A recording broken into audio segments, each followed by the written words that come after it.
नमस्कार दोस्तों, आपका बहुत बहुत स्वागत है आपके अपने YouTube चैनल दिन knowledge valley bye Anand Shankar के ऊपर। और आज हम लेकर आए एक और नया वीडियो जनरल साइंस सेक्शन के अंदर। और आज हम बात करेंगे 64th बीपीएससी के अंदर पूछे गए कुछ सवालों के ऊपर। आइए शुरू करते हैं।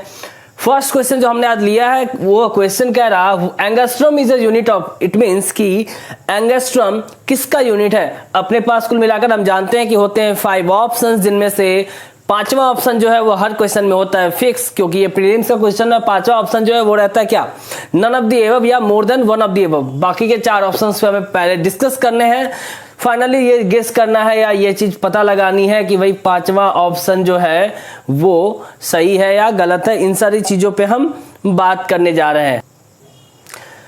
तो भाई पहला क्वेश्चन है कि एंगस्ट्रॉम किसका यूनिट है। हमारे पास जो ऑप्शंस है वो क्या क्या है भाई। तो पहला ऑप्शन है भाई वेवलेंथ का यूनिट है, दूसरा ऑप्शन है एनर्जी का, तीसरा फ्रीक्वेंसी का और चौथा वेलोसिटी का, पांचवा तो हम जानते ही जानते हैं। तो बात करते हैं भाई वेवलेंथ का यूनिट क्या होता है। अगर हम बात करें वेवलेंथ की ऐसा यूनिट की तो वो होता है मीटर। वहां पे अगर बात करें एंगस्ट्रॉम वाला यूनिट किसका है तो यहाँ ये फेल करता है पहला। बाकी समझेंगे, कुछ आएगा यहाँ पे एक दिलचस्प मोड़ जहां से हमें समझ में आएगा कि भाई आंसर जो है वो कौन सा है। ठीक है, फिर बात करते हैं एनर्जी के यूनिट की तो ये होता है जूल। फिर बात करेंगे अगर फ्रीक्वेंसी की यूनिट की, ये होता है हर्ट, जो कि अगले क्वेश्चन में भी आने वाला है, हम वहां भी समझेंगे इसको।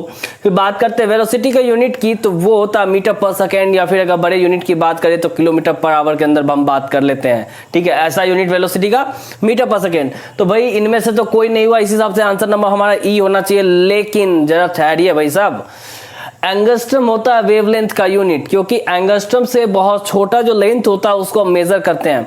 एंगस्ट्रॉम अगर बात करें अगर एक एंगस्ट्रॉम की तो ये लगभग 10⁻⁻10 मीटर के अराउंड होता है, या फिर 0.1 नैनोमीटर के बराबर होता है। ठीक है, तो इस हिसाब से इस क्वेश्चन का सही जवाब होगा ऑप्शन नंबर ए, वेवलेंथ, क्योंकि बहुत छोटे जो वेवलेंथ्स होते हैं उनको एंगस्ट्रॉम यूनिट के तहत मेजर करते हैं।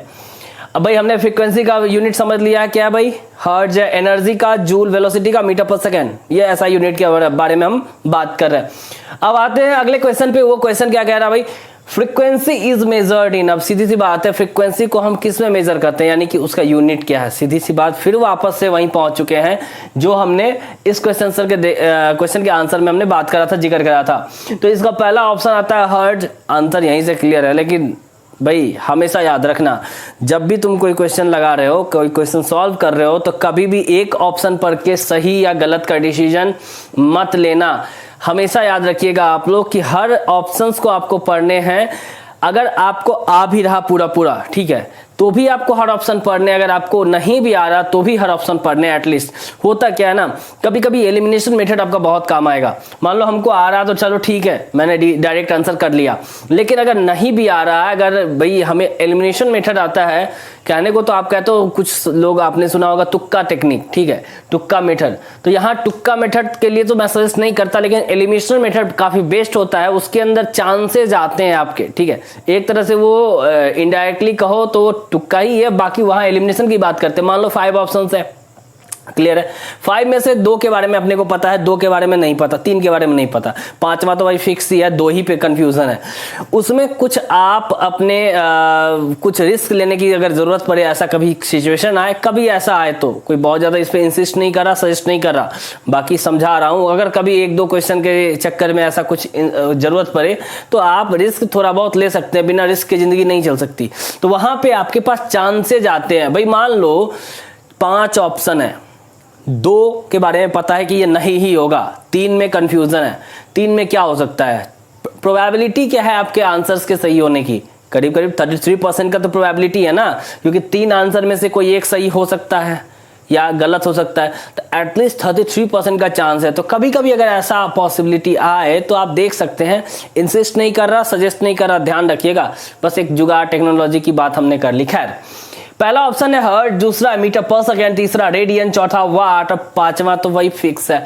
हमको ऐसे पता है, पिछले क्वेश्चन से ही क्लियर हो गया कि फ्रीक्वेंसी की यूनिट होती है हर्ट, तो फिर मीटर पर सेकेंड किसका होता है, तो वेलोसिटी का। रेडियन किसका होता है, तो रेडियन हम एंगल्स के लिए कुछ अगर मेजर करना होता है तो रेडियन के अंदर हम बात करते हैं। ठीक है, तो ये क्लियर हो गया। वाट किसका होता है भाई, किसका यूनिट होता है, वाट, पावर का यूनिट होता है वाट। ठीक है, 2 तरह के पावर होते हैं, तो यहाँ हम जिस पावर की बात करें वो एनर्जी से रिलेटेड पावर है। एक पावर वो होता है जो चश्मे का होता है, वहां पे डायोप्टर की बात करेंगे, उसका यूनिट होता है डायोप्टर। यहाँ पे जो वाट है ये एनर्जी वाला है, ये जो पावर है वो एनर्जी वाला है और इसका यूनिट क्या होता है, वाट। इस हिसाब से इसका आंसर भाई ए हो गया सेकंड नंबर क्वेश्चन का। पहले का भी ए था, दूसरे का भी ए है। तीसरे क्वेश्चन में बात करते हैं, the device to measure electric current. Electric current को मेजर करने वाले डिवाइस को क्या कहते हैं? भाई इस भाई साहब का नाम आप लोगों को बहुत को पता होगा, ठीक है। इसको हम कहते हैं आमीटर, लेकिन फिर भी हम सारे ऑप्शंस को पढ़ेंगे, चीजों को समझेंगे, फिर आगे बात करेंगे।